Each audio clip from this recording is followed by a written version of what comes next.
the miracles that happen.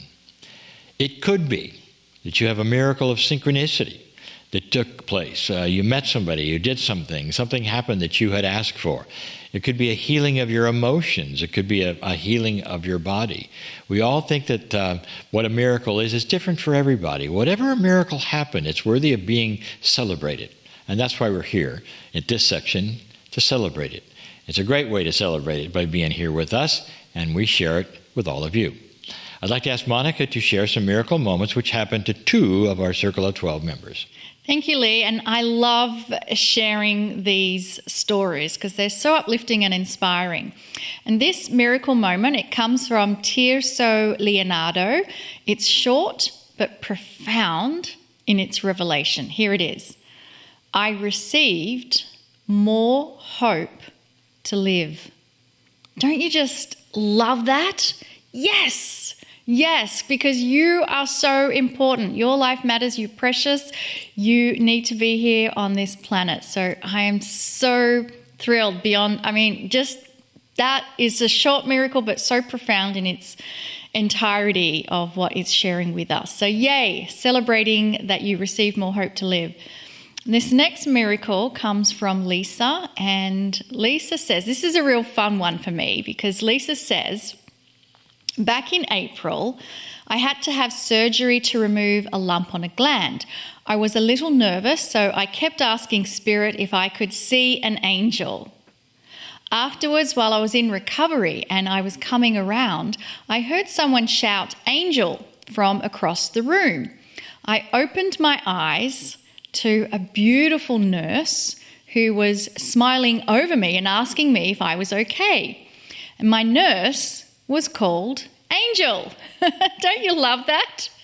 And then Lisa continues, I wouldn't have known that unless her friend called to her from the other side of the room. I was blown away that Spirit had answered my request. Thank you, Spirit. Thank you, Kryon, for Healing Wednesdays. Doesn't that just fill you with joy at how Lisa got her little miracle moment asking for an angel, and an angel sure enough appeared at her bedside. And I just love Tirso Leonardo receiving more hope to live. And so let's now collectively send a love wash from us to everyone who is requesting prayers of help. When you go to your portal and you click on View Prayer Requests, we do refresh them, but I encourage you to go there and just scroll down and connect energetically with all those beautiful, precious souls that have either put down their name or someone they love or a country that they're concerned about. There are so many requests in there.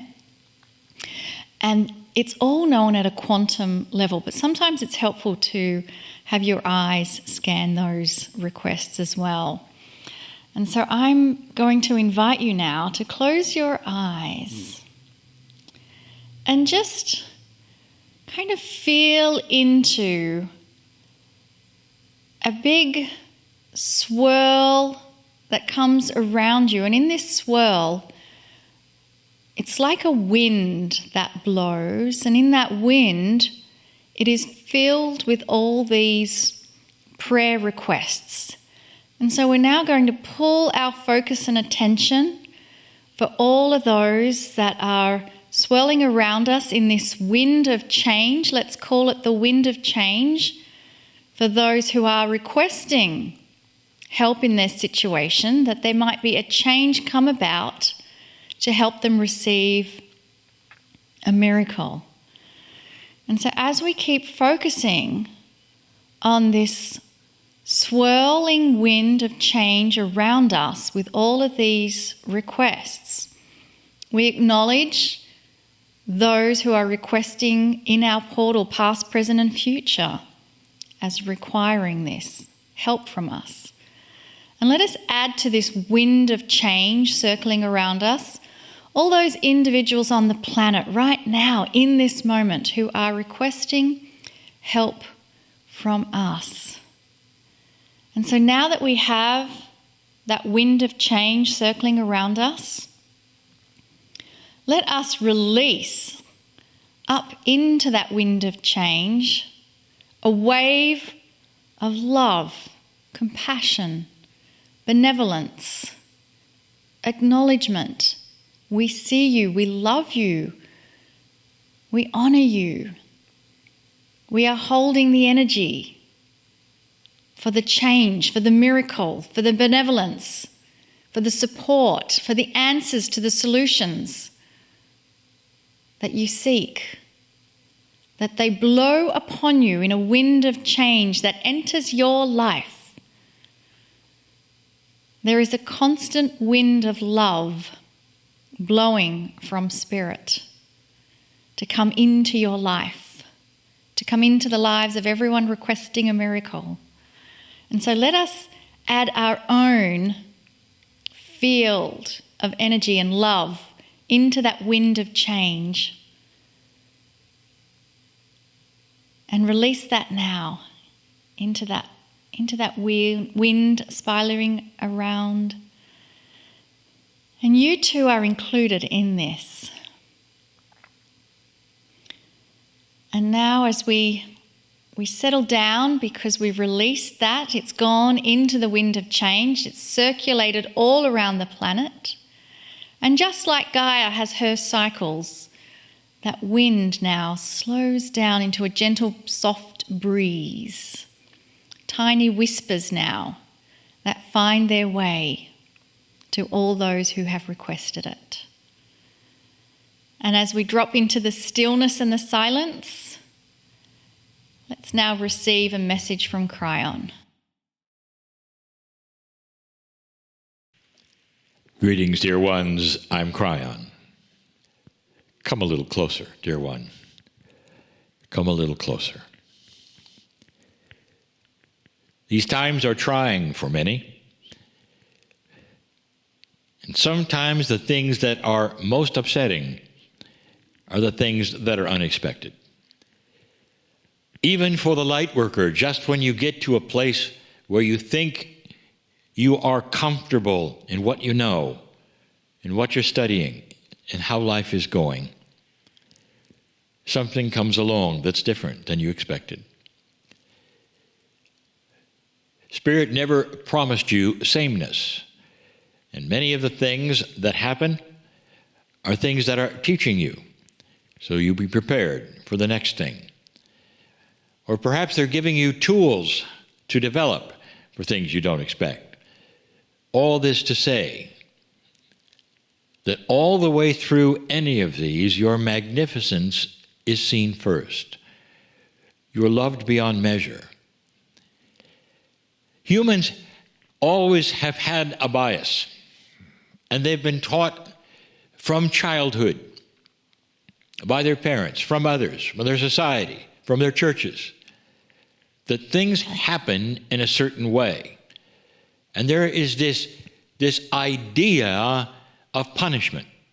Now, the punishment comes when you do things wrong. And when you do something wrong at home, sometimes there is punishment. Or perhaps you've heard then from the religious leaders, if you don't do this right or worship God in the right way, there's going to be punishment later. This is absolutely 3D truth, and you know it is. So you come to this place in your own thinking where something happens to you, even the light worker, where something happens to you and it surprises you. They say the word blindsided. And what is the first thing that you think? What did I do wrong? That's a habit that you would think that way. And the answer is, you've done nothing wrong. Even if you're one to put in front of you benevolent things, say the affirmations that claim it even before it happens, and then something happens you don't expect. How many of you have said, thank you for this answer? You didn't expect it. It's not what you wanted necessarily. What if there are a lot of things you don't know?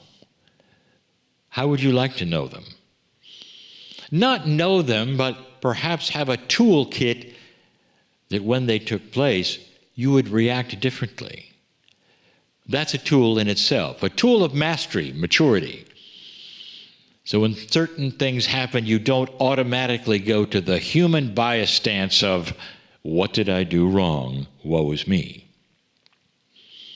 We're going to cross this bridge together yet again in this circle of 12. And we'll do something we've never done before with an idea that we've never presented before and a premise which may seem strange to many. Really, don't you think it is appropriate if you're in a multidimensional place to give you things you don't understand? Well, we're going to do that today. I want you to take my hand and let's go across the bridge together. So many of you are used to this, and there's really nothing that will ever get you used to it if you really are participating in changing your reality. If you can feel the love pour into you as you start across that bridge, knowing full well that you are stepping into the unknown, you're considering it as a reality, and you're willing to touch the face of the Creator. That's your soul. Your soul is not just part of God. In a multidimensional sense, parts change their meaning. Layers change their meaning. The definition of parts and layers are three-dimensional. So it's an integration with the Spirit that your soul is. Your soul, therefore, is related to, interrelated to, and with the creative source, which is God, Spirit, whatever name you give it. You're coming across the bridge and going into that area we often go to. And we ask you yet again to feel that peacefulness which is yours. Truly, you are in the best place you could ever be in. This is where you come from and you go to and you stay with. This soul has been with you more than forever. It has no beginning. It will have no end. This soul is part of all that is. But for now, it's the launching point for the human on the planet. And you are here, and we always come to this place where you go through a door or not, but something takes place for you. Today we go through the door yet again. The door is a metaphor of moving into your place. In humanism, a door represents an abode or a place of meeting or anything that has a purpose. You go into it often for more than just shelter. There is purpose there. You live there, perhaps. It belongs to you, perhaps. You work there, perhaps. But it is a metaphor for moving into a place of purpose. And so you are now in this place of purpose. You again come to this very, very large room where you cannot really see the walls or the ceiling. Just the floor is visible. But you know there are many around you in some way, a multidimensional way. Perhaps you see wisps of them. Perhaps some of you continue to see them sitting in chairs like a theater, as we started this some years ago. Any of those visualizations is appropriate and accurate and are yours. The point is this: you're not alone. And in these meditations, exercises if you wish, there's often an angel or an entity or something beautiful that is even reminds you of yourself, your younger self perhaps, that comes and does something with you. Beautiful it is, genderless, unless you want to make it a gender. These things are all your own visualizations to make you comfortable. So imagine it any way you wish. From my standpoint, it's a beautiful swirling ball of multidimensional color that takes a form as an angelic being. One that when it touches you, you can feel the meld of energy, of love between you.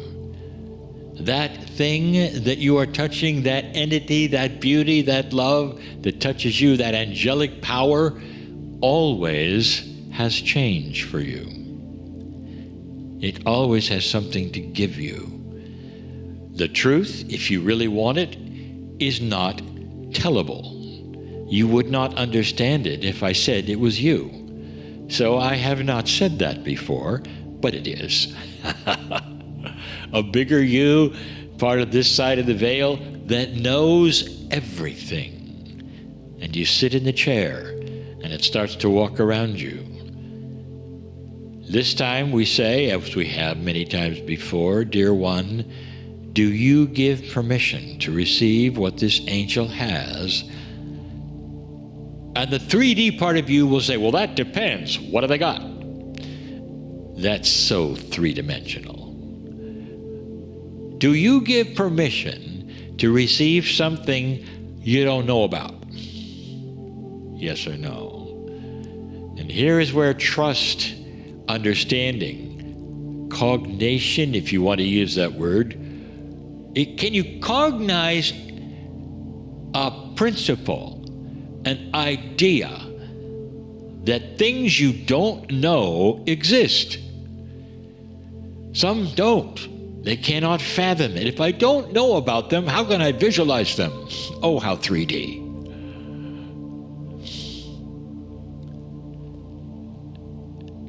This beautiful entity wants to empower you with things you don't know about yet.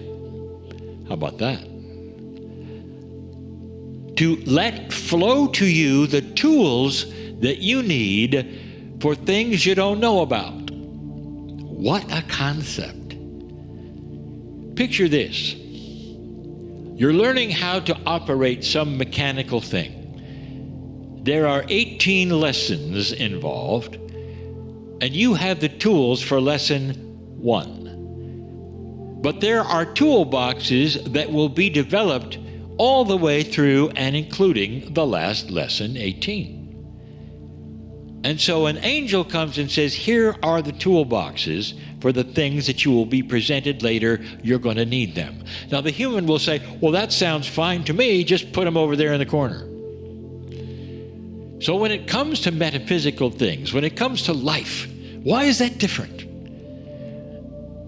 This angel wants to touch you, put its hands upon you and hold your hand and inflow to you the toolboxes of the future, so that this shift and awakening you're experiencing will not blindside you. So when these things show up, your intuition will say, I knew it. Here's what I'm going to do.